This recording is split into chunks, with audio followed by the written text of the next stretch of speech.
As tensions rise, speculation over potential successors has begun dominating political circles and public discourse. Several names within the ANC are being circulated as possible interim or permanent replacements for President Cyril Ramaphosa should he be forced to comply with the court's ruling. Among them are Deputy President Paul Moshatile, who has maintained a conspicuously quiet stance throughout the unfolding crisis, and former Health Minister Zweli Mkhize, who, despite his own controversies, continues to command a loyal base. Yet none of these figures appear to possess the unifying stature required to rally the ANC's increasingly fragmented membership or restore the trust of a disillusioned public. In the meantime, Ramaphosa's silence following the ruling has only deepened the uncertainty. The presidency has not issued a formal response, though insiders say Ramaphosa is consulting with senior advisors and weighing his options in court. According to sources close to the matter, the president feels deeply aggrieved by what he considers a politically motivated judgment. He is reportedly contemplating an appeal while mobilizing loyalists within the ANC's National Executive Committee. But even inside the NEC, loyalty is waning. Many fear being politically tainted by association as public outrage continues to swell. Outside government, watchdog groups and civil society organizations have wasted no time in responding. The Council for the Advancement of the South African Constitution, Corruption Watch, and the Ahmed Kathrada Foundation released a rare joint statement applauding the judiciary's courage and urging Parliament to act decisively. In a unified voice, they called for a full parliamentary inquiry into whether Ramaphosa's conduct may have violated the Executive Members' Ethics Act, a move that could open the door to impeachment. Opposition parties quickly echoed these demands, arguing that South Africa's democracy cannot survive if accountability is selectively applied. Meanwhile, the business and investment community reacted with palpable unease. The Johannesburg Stock Exchange dipped modestly, and the rand lost value against major currencies amid fears of political instability. Global observers, including the United States and the European Union, issued cautiously worded statements affirming respect for South Africa's judiciary while urging calm and adherence to due process. International credit agencies such as Fitch and Moody's warned that mounting political turmoil could weigh heavily on South Africa's economic outlook in the coming months. On the streets, the nation's divisions have been laid bare. In Soweto, hundreds of protesters marched near the Hector Peterson Memorial carrying placards that read "Ramaphosa must fall and justice at last." Meanwhile, in Sandton, a smaller counter-demonstration emerged, defending the president and accusing the judiciary of acting as a political instrument. The South African Police Service has since intensified patrols around key government buildings and media centers, anticipating that the demonstrations may escalate. This crisis now places Parliament in an extraordinarily difficult position. Should Ramaphosa refuse to resign, lawmakers may invoke Section 89 of the Constitution, which outlines the procedure for removing a sitting president.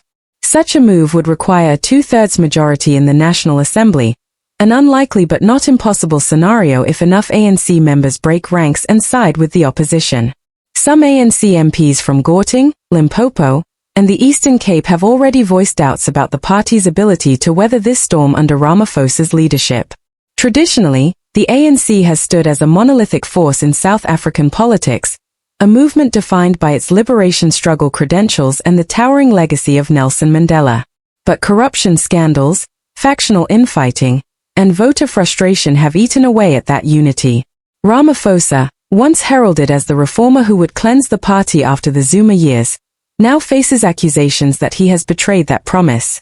His failure to act decisively against corruption and the lingering shadow of the Fala Fala scandal, involving large sums of undisclosed cash allegedly hidden at his farm, have severely damaged his credibility. Political observers suggest this could mark the beginning of the ANC's long-anticipated decline. "We are witnessing the erosion of the ANC's internal cohesion," remarked Professor Teboho Mwasi, a political scientist at Wits University. This crisis could splinter the movement, paving the way for breakaway factions and new coalitions. The growing consensus among analysts is that South Africa may soon enter an era of coalition governments if the ANC loses its parliamentary majority in the next election. For a country still grappling with record inequality, unemployment nearing 35%, and crumbling public services, this could either signal the dawn of renewal or a deepening of dysfunction. Media coverage has been relentless. Major networks such as News 24, SABC, and ENCA have rolled out 24-hour updates, expert panels, and live commentary dissecting every twist of the story. Radio call-in shows have become the nation's emotional outlet, with citizens expressing anger, exhaustion, and faint hope that the judgment may finally restore accountability. "Enough is enough," declared one caller on SAFM. "We've tolerated corruption and excuses for too long. If this is what it takes to fix our country, then let it happen." But others warn that the political vacuum could breed opportunism. Extremist voices on both the left and right are already exploiting the moment, amplifying divisive rhetoric about race, class, and ideology.